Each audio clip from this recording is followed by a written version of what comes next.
আমাদের জাস্ট কিছুদিন আগে সম্মানিত ভারপ্রাপ্ত চেয়ারম্যান বিবিসিতে একটা সাক্ষাৎকার দিয়েছিলেন, সেখানে খুব সুস্পষ্টভাবে তিনি মনোনয়ন ক্রাইটেরিয়াটা উল্লেখ করেছেন। জনসম্পৃক্ত হতে হবে, ত্যাগ থাকতে হবে, নতুন সময় ভোটারদের চাহিদা বুঝতে পারতে হবে এবং তাকে ততটুকু যোগ্য হতে হবে যেন বাংলাদেশ জাতীয়তাবাদী দলের যে মানে নীতি বা আমাদের যে রূপরেখা সেটা তার এলাকায় তিনি বাস্তবায়নে সক্ষম হবেন। এইটাই হচ্ছে মূল ক্রাইটেরিয়া দলের। যেহেতু আপনার একটা মনোনয়ন প্রসেস যেটা চলছে সেটা তো খুব স্বাভাবিকভাবেই বাংলাদেশ জাতীয়তাবাদী দলের জন্য একটা ভেরি ন্যাচারাল প্রসেস। প্রতিটা সিটেই কয়েকজন করে হেভিওয়েট বলতে আমি মিন করছি যোগ্য প্রার্থী আছেন। এটা একই সাথে অত্যন্ত কঠিন কাজও, কারণ চুলচেরা বিশ্লেষণে যে আপনার এদেরকে দেখা যায় যে মনোনয়নটা একজনকে দেওয়া হলে আরও কিন্তু 3 থেকে 4 জন যারা বাদ পড়েন তারা যে কম যোগ্য বা কম ত্যাগী, বিষয়টা কিন্তু তা নয়।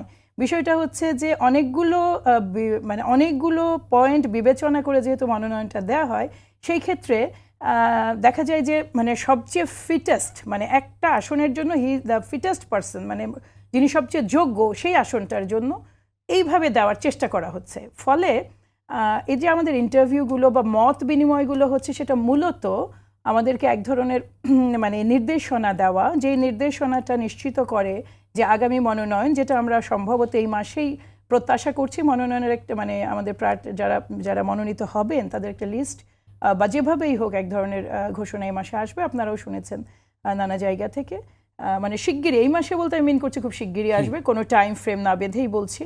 তো সেই ক্ষেত্রে যেন যেই প্রার্থী মনোনীত হন তিনি যেন বাকি প্রার্থীদেরও সম্পূর্ণ সহযোগিতা পান। সোজা কথা, এই ক্ষেত্রে কি তৃণমূলের যে বিএনপি রয়েছে তাদের কি আসন ভিত্তিক মতামত নেওয়া হচ্ছে বা তারা আসলে কি চাচ্ছেন? না, ওটা হচ্ছে আমাদের যেন অনেকগুলো যে ক্রাইটেরিয়া, যেটা অনেকগুলো মতামত নেওয়া হয়েছে তার প্রথম এবং একটা দলীয় হচ্ছে আপনার তৃণমূল ভিত্তিক একটা আপনার অ্যাসেসমেন্ট নিয়ে আসা, যেখানে ইউনিয়ন, উপজেলা, জেলা তারা প্রতিটা সিট ভিত্তিক একটা তাদের সুপারিশ জমা দেয়।